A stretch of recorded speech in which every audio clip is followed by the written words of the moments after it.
Delegation is the most important skill an entrepreneur can learn.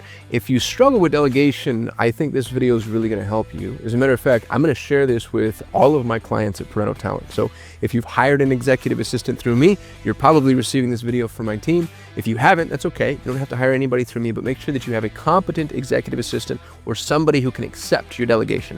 The prerequisite to effective delegation is having somebody effective to delegate to. So I'm going to assume that that's in place for you now before we continue. My name is Qasim. I've built 6 million and multi-million dollar businesses. I've had 2 successful exits, 1 for 8 figures.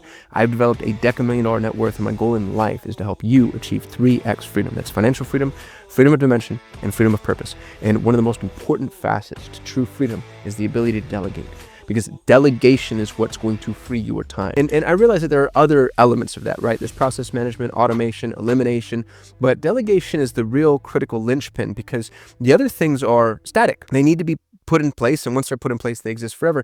Delegation is the dynamic solution to new problems, and it puts you in a position to really be able to play goalie with your time. So let's get started. The ultimate delegation schedule. Number 1, inbox management. And I realize this is really scary. Giving up your inbox can be terrifying, as a matter of fact, but there's a really solid standard operating procedure to this that I've shared in another video. So I'm going to link to that video here. If you'd like, go watch that, and I'll show you how accessible inbox management can be. But if you're a business owner and entrepreneur, chances are you live out of your inbox. As a matter of fact, statistically, you're spending 2 to 3 hours a day doing just communication management. And believe it or not, this is something that you can delegate to somebody else, especially if you give them the opportunity to learn you over time. The caveat I'll offer to inbox management is it gets more and more efficient and effective if you invest in explaining to somebody what your decision engine really looks like, or what the decision tree looks like. And in the video that I shared with you on the SOP, we actually have a template for this. And you can share with your executive assistant, if messages come in from this type of person, then do this, unless or except this particular use case. So for example, if a message comes in from my investment banker, I want to know about it right away, unless it's the monthly report, in which case you can just leave it in my inbox for the rest of the day, that type of thing. But inbox management will free you up almost instantly, and not just free up the time. The other thing that I've noticed about inbox management is it frees up my capacity for worry. All of a sudden I realize, like, gosh, my EA's name is Josefina. She's amazing. I love her to death. And I realize Josefina's on it. She's monitoring my inbox. She actually monitors my inbox, my Slack, other forms of Messenger, and she has a direct line of communication to me. And so if there is a fire, I get a message. But I'll get hundreds of emails a day. So before I had Josefina, I had to check my emails on a very regular basis, sometimes every couple of minutes, because I'm mildly obsessive, just to make sure that there's no fire. Well, now there's somebody checking, and she is on it. She's really focused, and she knows how important my inbox is. And she knows how critical it is that she stays and pays attention. So much so that if she needs to step away, she'll send me a message saying, hey, I'm going to be out for the next hour, just so you know. And then that gives me the opportunity or the option to decide whether or not I want to start monitoring while she's off, that type of thing. So inbox management, strongly recommend you take this first step. It can be a little difficult and painful. Here's the thing that I tell people about delegating their inbox. Everybody's afraid, like, oh gosh, I'm going to miss something. I'm going to miss something important. I'm going to miss a big opportunity. I'm going to miss a fire. I'm going to, there's something that's going to come through that I'm not going to catch. I'm here to tell you that you're right. That will happen. And I know that's not what you're expecting me to say. You're like, Qasim, what are you doing, dude? But here's what I'll offer you. Whatever negative thing happens, whatever you miss, the result is not going to be anywhere near as bad as you think. And the benefit is going to massively, massively, massively outweigh whatever negative impact you experience. And if you're working with somebody that you can really coach, and you should be, you can make sure that that doesn't happen again. And then you get to come back and say, gosh, you know what, I should have told you. But, if something comes in from one of the entities that I just acquired, I really want to know about those right out of the gate. Because generally speaking, when you miss something, it's not going to be your assistant's fault. It's going to be your fault. You're going to forget to have told them, like, this is important, or please alert me to these things. Number 2, research. This is one of my favorite of all time. Before I ever make a purchase of anything, product, service, trip, resort, gift, my EA has researched everything. I've had her research sauna, software, medical practitioners and providers. She just found me a dentist recently. Anything that I'm about to purchase, it actually makes all the sense in the world to have a smart, thoughtful person who understands you and your context go and start to research that purchasing decision. And so I'll fire her off I bought my kids a 3D printer, and I sent her an email and saying, hey, Josefina, I want to buy my children a 3D printer for Christmas. They're 7 and 9, but they're super bright. So I don't necessarily want to buy them the child version, but I would like to buy them something that feels accessible. I want it to last. I want it to be good. And these are the things that they're probably most likely going to want to print. And so it needs to be, at least this big or this materials or whatever. And then she went off to the races and she helped me figure out what 3D printer to buy. What's interesting about that is it was almost $500 decision because we bought a near $500 3D printer. If I were to dive into 3D printer research, I have the bad habit, and I bet you do too, of getting obsessive over things like that. And I remember I spent 2.5 hours researching blue light blocking glasses that were $20. I bill my time out at $1,500 an hour, not to sound obnoxious, but that's just true. So if somebody wants to hire me for consulting, I can get $1,500 an hour all day, every day. And I spent 2 hours researching a $20 purchase. So I spent $3,000 of opportunity time researching a $20 purchase. It doesn't make sense for me to do that, but it does make sense for me to delegate it. It helps calm my nerves to know that, okay, this $500 decision I'm making has been effectively researched by somebody. And the research can dive really deep. If you're trying to move from an old project management tool to a new project management tool, or I just had Josefina research membership management software for me. I want to launch a membership for something. And she fired up and actually did demos of School and Circle and Simplero and was just giving me her thoughts on the benefits of each given my specific context. That's what's really helpful is I can hit Reddit. I can look at reviews, but those are going to be sterilized. They're going to be genericized. What's really cool about using your EA for research is they know you, they know your business, and you can give them very specific context. Like one of my biggest things in the membership management software was I wanted something where I could host video calls native to the application. All the membership applications I mentioned were great, but only one had native video meeting capabilities that actually met our needs. And for me to figure that out, I would have had to gone and done a demo of every single one of them, tested every single one of them, tried to connect with somebody to do a video chat with me, and I'm able to just push that onto her. So research can be massive. And what I'd strongly encourage you to do is come up with 3 things. There's a product that you've been thinking about buying. You're thinking about purchasing a cold plunge. Hey, can you go to school on cold plunges for me? There's a service that you're thinking about engaging with. So like I want a fractional CFO, or I'm really thinking about hiring a media buying agency, or whatever service it is that you want to purchase. So number 3 would be a problem. This is what's interesting about researching a product or a service is you're already solution aware. You already know what you want. What I like to do, and this is how I know I have a really good EA, and this is how I know that my really good EA understands my business. So this third one might not be wholly accessible for a brand new resource, but over time, I like to just say, here's the problem that I have, and I don't know what to do. I'm not receiving critical alerts from this particular piece of software in this way, or customers are complaining about the onboarding timeline and how long it's taking us to move them from signing the agreement into full implementation. Or I really need more visibility into this data set, or I want to do high-end lead generation for this new business that we just bought. What avenue do you recommend? Like basically just saying, here's the problem that normally I'd have to work on and deal with. A couple of things happen here. It's not uncommon for you to be disappointed, and that's okay. Again, this is an executive assistant. This isn't a C-level executive or a partner. So they may fall a little short in the beginning. It's up to you as to how much time you want to invest in coaching them. What I have experienced is when I send people problem-based research, I like to test them across different categories. And what's interesting about problem-based research is it lets me know where people's superpowers lie. I'm of the very strong opinion that your EA should never be your EA for very long. 2 years at an absolute maximum. And the reason for that is because you ascend them into a different role. The executive assistant role ends up being an incubator. My first executive assistant became my director of social. My second executive assistant became my director of automation. My third executive assistant became my CTO. And then my business partner and one of my best friends. And the way that I figure out what people are really good at is this problem-based research. The gal that became my director of automation, her name was Julianne. She was brilliant. She's amazingly brilliant. And I figured out she was good at automation using this framework. I came to her and said, we are scaling at a breakneck pace, and I'm having a really hard time tracking budget changes for my clients. I was running a Google Ads agency at the time. And, we went from 15 clients to 80 clients in a very, very, very short period of time.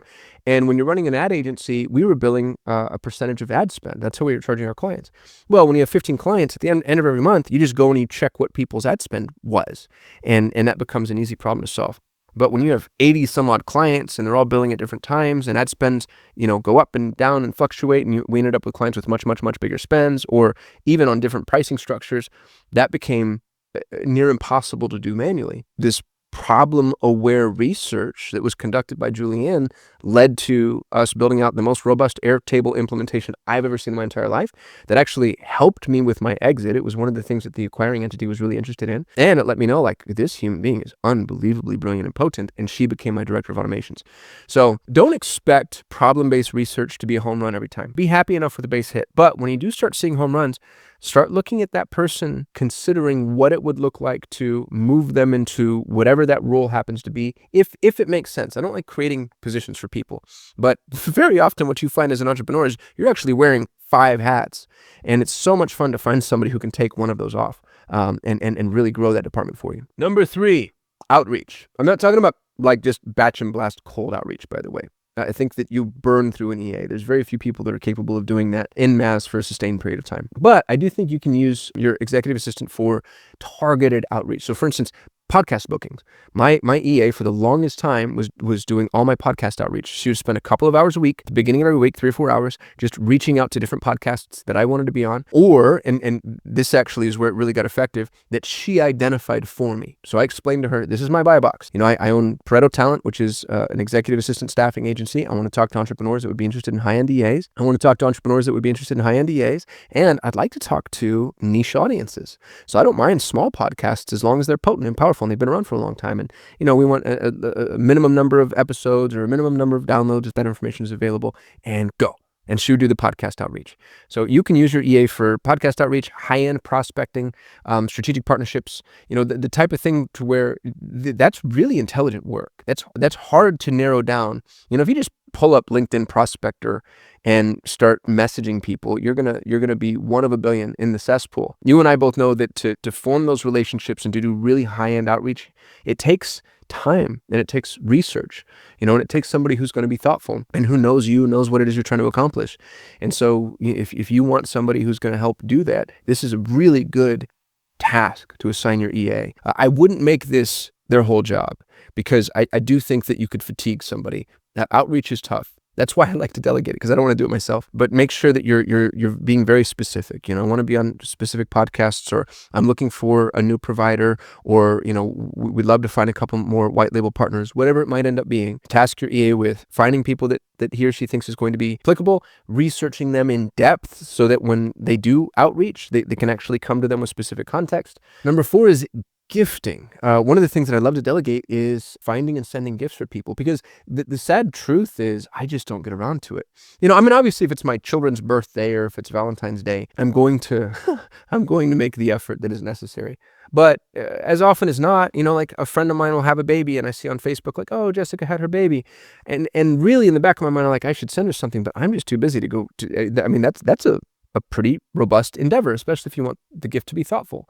So what I started doing is sending my EA a link to somebody's socials and saying, hey, I want to send this person a gift. Can you go just research them a little bit and see what would be meaningful? My prior EA, Sergio, was amazing at this.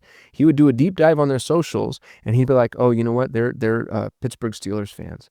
Or, this person really likes high-end whiskey, or whatever it would end up being. And then he would go figure out where we would source a gift, and I'd offer him a budget, and, we'd be able to send people stuff that like would just really blow their minds, and it would make me look awesome, but I didn't have to spend the time that I just frankly didn't have.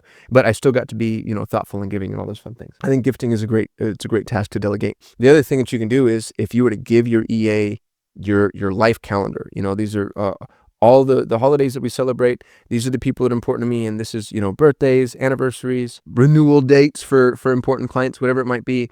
You can put yourself in a position where gifting is just kind of a set it and forget it. And your EA will come to you after the fact and say, hey, here are the 3 options. Which ones do you like? And now you can choose the option so you feel like you've been a little participatory in that process. Number 5, travel planning. I love to travel. I don't love to travel plan. And so I like to shoot my EA a message. I'm taking my kids to Costa Rica this month. And so I just shot Josefina a message and said, hey, I'm taking my 2 little boys to Costa Rica. This is how old they are.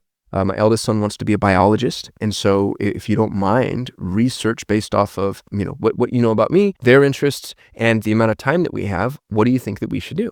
And she came back with this PDF file of, it was a beautifully researched, almost book of everything that I could do in Costa Rica with 2 little boys, one of whom is very, very active and very much an athlete, and the other one who wants to be a scientist and calls himself a biologist at 9 years old. And it was amazing. And then I got to go through and just kind of just cherry pick. And we're going to different cities, and she found different hotels for me in different cities, and all the hot spots in each of those cities. It would be family friendly. It was awesome, and that would have cost me a day, especially because I'd like to I like to do the deep dives when it comes to learning, but I don't like all the logistical pieces of trying to figure out how to plan it. And so she just made it so easy for me. So, and it doesn't necessarily have to be anything you're doing with your kids. You could say, hey, I've got a speaking event in, this area. Can you please schedule my travel? And then figure out what else I should be doing while I'm there. I'm going to Denver, Colorado. What is available in Denver that you think would be applicable to me or of interest to me? Or, are there other groups for meetups or masterminds or networking or whatever? My EA knows that I like the aisle seat on short flights and the window seat on long flights. She knows where I stand in fiscal conservatism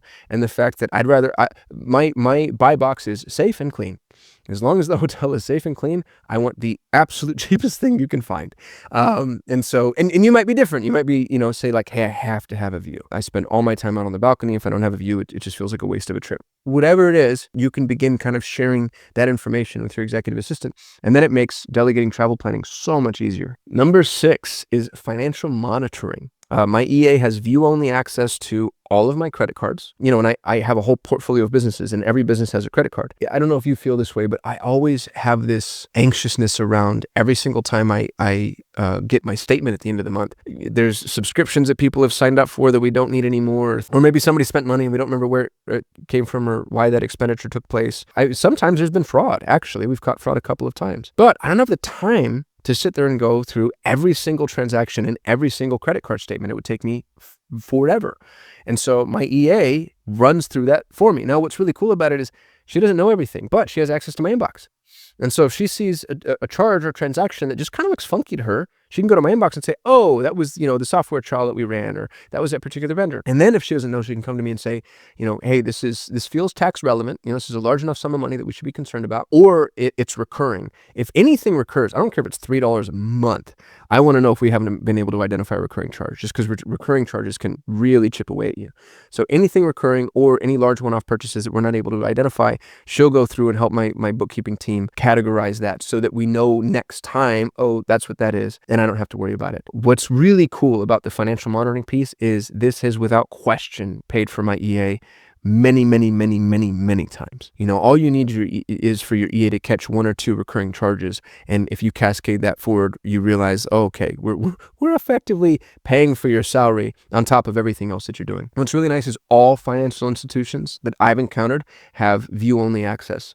So if you want to give your EA view-only access to your bank accounts, your credit cards, to be honest with you, they can even monitor investment accounts. Just let them know what it is that you want to look for.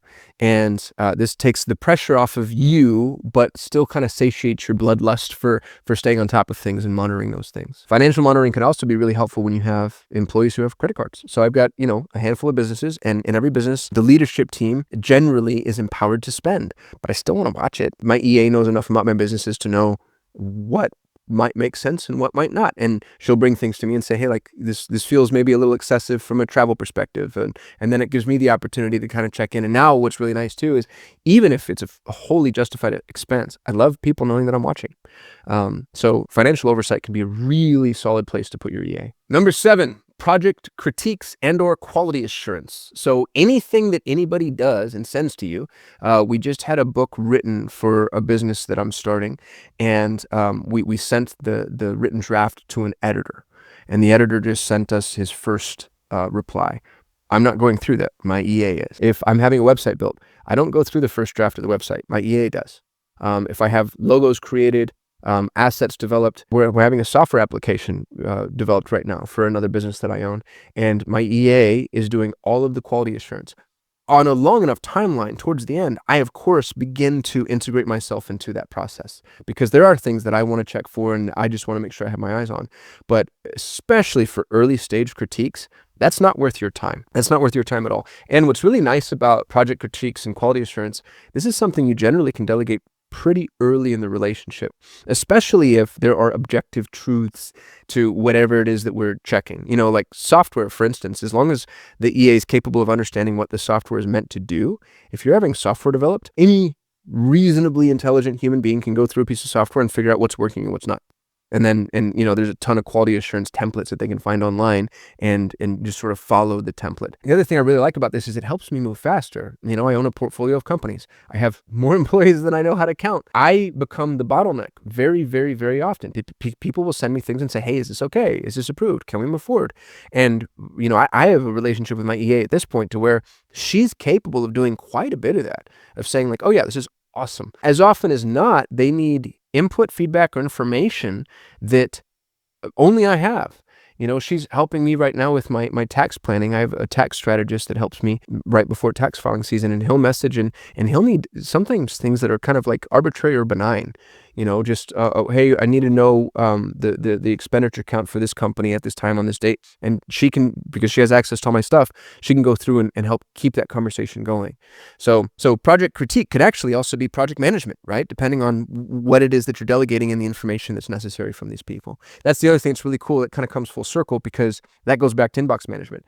You know, when people are asking you questions that your EA can answer for them based off of information in your inbox, like that frees you up all the way. It's such a relief for me to get to the end of the day when I finally do check my inbox and realize like there are so many things that have been attended to without me ever having to intervene, because she knows where to go to get this information and who should and should not have it. Number 8, creating presentations or slides. One of my favorite things to do is anytime I give a talk or have a video, or honestly, even on calls, like if I'm on a sales call or a strategic partnership call, all my calls are recorded. Yours probably are too, you know, using note takers.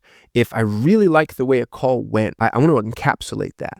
Or if I really like the way a presentation is gone, or if I really like a video, very often what I'll do is I'll send that to my EA and say, hey, can you turn this into a slide deck? And then I get to use that. First of all, I just have it now, and I get to iterate on it, so it gets better and better and better each time. I can turn it into keynote talks if I'm hired to speak. I can turn it into higher quality YouTube videos. You know, if the first one was a little more extemporaneous, I can share it with my sales team and say, hey, this is the new narrative. This is what we're saying from now on. But I really like being able to take a source of information and then send it to my EA and have her kind of codify it. And it doesn't necessarily have to be a presentation. You know, you can say, hey, I had a really good conversation with this person. I liked the way that the information was received. They asked some really good questions. Let's turn this into a brochure or a PDF document, or, you know, let's add some of this to the website, whatever it might be. But it's taking content that you create kind of in an extemporaneous way and then sending it to your EA to codify in whatever way might be best. It could be turning into social assets, web-based assets, marketing assets, sales assets, etc. But just higher end content creation. Number 9, community engagement. I end up being a member of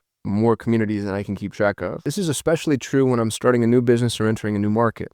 I like to join all the Facebook groups, all the LinkedIn groups, even some of the paid, you know, like if somebody's got a paid circle or paid school community, it's really worth being a part of. If that community is serving a particular demographic, I want to join and engage and keep my finger to the pulse. That ends up being really difficult to do if I'm, you know, also trying to traverse the rest of my day and, you know, run my businesses and also have free time. And so one of the things that I love to delegate is I have my EA go sign up for all these communities as though it's me. I don't like her communicating like she's me. And I'm not bashing you if that's an approach that you take. It's just outside of my comfort zone. So if you've ever seen me write anything, respond to a social comment or message anybody, that's actually me responding. However, what she does do is she keeps an eye on conversations, engagements, and threads that could be of interest. You know, so if I say, hey, we're starting a new agency for arborists, and I want to join all these communities for professional arborists, and if you don't mind, just pay attention to people complaining about things like, you know, process management, CRM, lead generation, anything that would be applicable to agency services. I'd like to know that those conversations are taking place, because I want to be able to chime in and ask questions and do research and do due diligence and maybe even, you know, build a relationship with somebody and make them a guinea pig client, let's say.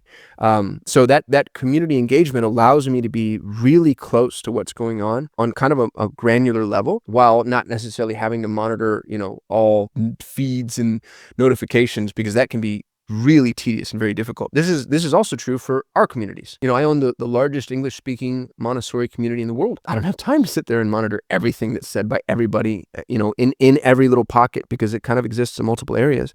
And so I've the luxury of having people do that for me. So it's not just communities I've joined, it's also communities that I've started and that I run and I manage. I'm a co-owner of one of the best masterminds in the world, Driven Mastermind. There's a lot of Slack chatter.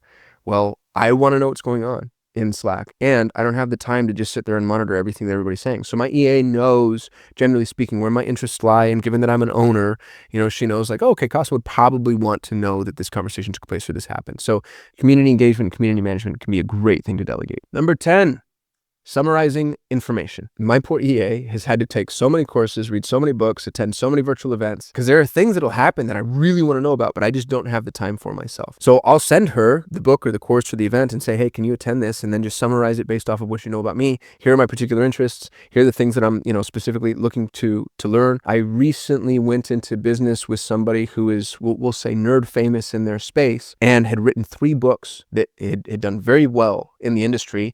And these books were at the center of what it is that we're building. Well, the smart, industrious, conscientious new business partner would read those books. I don't have time, and you should see them. They're massive. And so I sent all 3 books to my EA and said, can you do me a favor?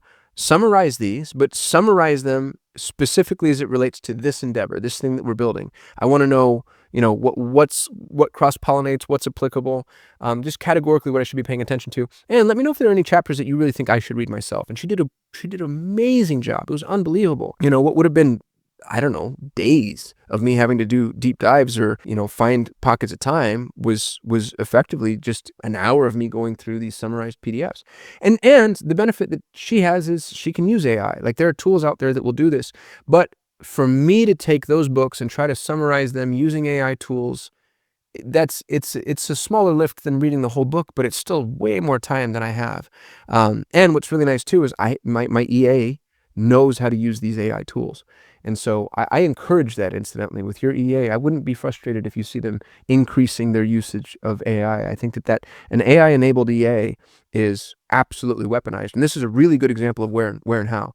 When I have her summarize a course, she puts course videos through transcriptions, puts the transcriptions through the summary, combines the whole summary, distills it based off of my particular interests, kind of like conjugates it in a way. She's able to do all of that in ways that I don't want to learn those tools. So even if you're like, well, gosh, I could just send this to an AI application, yes, you can, but at least as it stands right now, AI is not good enough to customize it specifically for you. And so I really like my EA for that reason, because she can use AI tools and provide me with those types of summaries in a way that's applicable to me personally and what it is that I'm trying to accomplish. Number 11, social listening and monitoring. I have a number of brands, a number of companies that I own. I'm also trying to be nerd famous myself. And so it's really important for me to keep a finger to the pulse as to what people are saying about me, about my companies, about my partners. And that's hard. It's hard. Even if you set up alerts, like you can use Sprout Social and Google Alerts, but going through and monitoring those alerts and trying to figure out which ones are real and which ones are not and which ones are superfluous and which ones I already knew about, that's a whole job unto itself. And so I've tasked my EA with social listening and monitoring. I don't have to be concerned with, oh gosh, are people saying things about me on Glassdoor that I need to go address? Or have we responded to all the reviews that, we're getting for various things? I own a collection of mini storage facilities with a friend, and it's really important that we respond to reviews, especially for self-storage. Self-storage facilities live and die by reputation. If we're not being really proactive in reputation management, that can be a death battle. But I don't have time to sit there and just monitor all the reviews that come in. And so I have somebody that can do that for me. And then when a review comes in, we can respond to it right away, which ends up being really helpful. It allows us to be really proactive. And, we respond to the positive reviews in a way that I think kind of helps galvanize our client base. And we're able to catch negative reviews, if and when those come in. And if you can catch a negative review quickly, the likelihood that you can get it taken down increases on an exponential scale. Because usually people are just emotional when they're leaving a negative review. And if you reach out and you're like, I am so sorry this happened, I really want to make this right, reach out to them directly, it's not unlikely that they realize, like, okay, maybe I overreacted a little bit. I really appreciate you making these things right. And then you getting that review taken down. But speed is so critical, because if it's been up for, a couple of days or a couple of weeks, I don't know, it just makes it harder. So I think, social listening, monitoring, reputation management, an amazing thing for you to delegate. And one of those places where the power of your EA becomes leveraged, because the impact to reputation management is so massive. Number 12, SOP creation. SOP stands for Standard Operating Procedure. Every business should have a culture of documentation. I don't care how big or small your business is. If it's you plus anyone, even a part-time employee, vendor, contractor, whatever, you should begin documenting your processes. That's critical because as you grow without documentation, growing pains are so much worse. However, documenting processes is the most boring thing a person could possibly be expected to do. You never want to punish your employees for identifying the need to document something. Here's what that means is if you want a culture of documentation, make it really, really, really easy for your staff to document things. What I do is I always have somebody on staff and that's their job. At Solutions 8, there was a young lady named Adi. Adi was amazing. She was actually she was a middle school teacher for 13 years. So she was really good at, documenting curriculum, process management, that type of thing, herding the cats, let's say.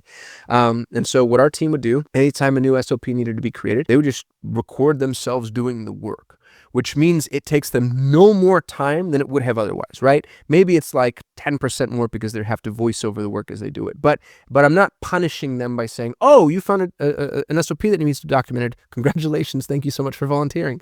Instead, I'm like, oh, no problem. Thank you so much. Just record yourself doing it, and then we'll send it over to Adi. And then Adi would go through the videos, use that to capture screenshots, document the process, ask any questions, clarifying questions, which there ended up being quite a few of, just to make sure that we had the process down. And y'all, this was a lifesaver.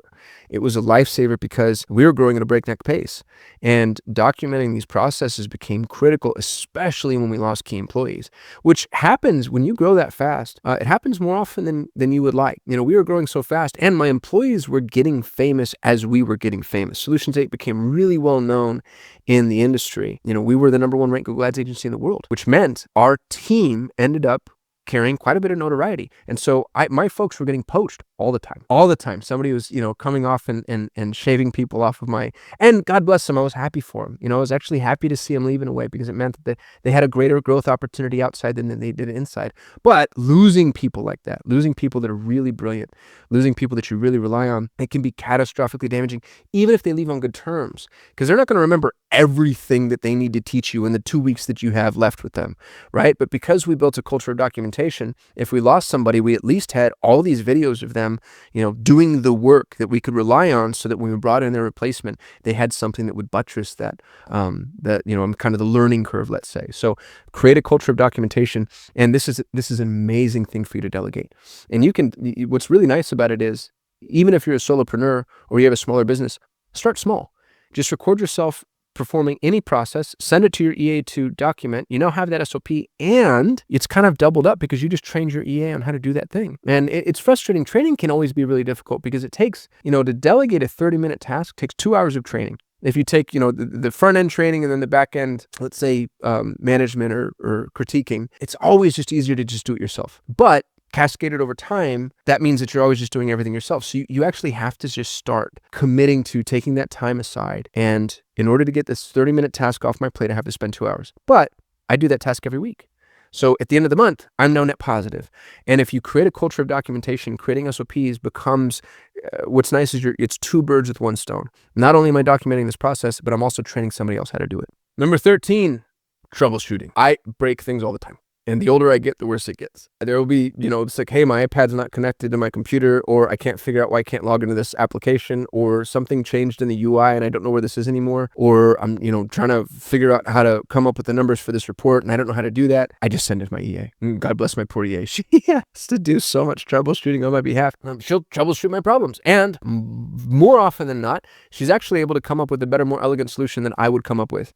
Probably because I either get, lazy or just need to move too fast. So if you're running into issues, make it a habit. I communicate with my EA via voice. That's a really important note, by the way, is find out the way that's most convenient and effective for you to communicate. I'm fastest if I can just pull up my phone and say, hey, Josefina, I can't figure this thing out. Can you please look into this for me? And then she'll just be off to the races for it. And then now I can go, you pay attention to something else while she's troubleshooting that. It's not second nature per se. Oftentimes when we hit a roadblock like that, especially as entrepreneurs, we're so primed to solve it ourselves that it can be, it's a habit that you need to build. But once you've built that habit, it becomes addicting. I remember she took a week off recently and I was just lost without her. I was like, I do not know what I'm going to do. There are so many little problems that I had to solve myself. But what a blessing that is. That means for every week that she's here, it reminds me of just how much I rely on her. Number 14, Contracts and agreements. And this, by the way, is both review and creation. Anybody sends me an NDA or, a contract to sign or terms of service or whatever, I send it to my EA. And I say, hey, do me a favor, go through this and tell me if there's anything that I need to be worried about. This is becoming more potent with AI, by the way, because she can then use, custom GPTs we've created for that purpose. But what I like about it is she knows my business. She knows me. She knows what I like. She knows what I don't like, especially from a terms perspective. For instance, she knows I hate NDAs. I hate NDAs. And she knows why. The thing about NDAs is I'm not just signing an NDA with you. I'm signing an NDA with anybody whoever decides to purchase you, which has happened to me before, by the way. And now all of a sudden I'm completely hamstrung. The other thing that I really like about this is it puts me in a position of still playing good cop. If somebody sends me an NDA or a contract or terms of service or whatever that I don't like, I have the email from my EA saying, hey, this language is a little concerning, and I can just hit forward. And now I get to come back to you and I get to say, hey, Sarah, I'm really excited about doing business with you. Just FYI, I had my assistant look over the agreement and she spotted some language that she's not so sure about. Now all of a sudden she's at fault, right? Like I'm perfectly reasonable, but we're going to have to go satiate her because gosh, is she a stickler. That can be really helpful to have. At least it's helpful for me to have, and maybe there's a hint of cowardice there, but as far as the relationship management is concerned, I think that's really helpful. And it keeps me from having to sit there and, comb through legalese. Even if you have AI to help, all AI does is identify certain spots that need more focus or attention. You still need to go through everything if you want to be comprehensive, and those spots still need to be attended to. So having somebody to move through whatever it is that the AI provides and then say, here's the other thing that I really like to do, by the way, is if I don't like a clause in an agreement, I like to propose the revised language up front, because as often as not, people are like, oh yeah, that's great, let's do that. Instead of saying, hey, I don't like this clause, and then they come back with a revision that I also don't like. It helps you get closer to the solution, and kind of it's a method of negotiation that just ends up being easier than, just being an obstinate bull and sitting down and saying, I'm not going to sign this. I don't like it. Number 15, interfacing with customer service and support. I hate being on hold. I hate chatting with customer service reps.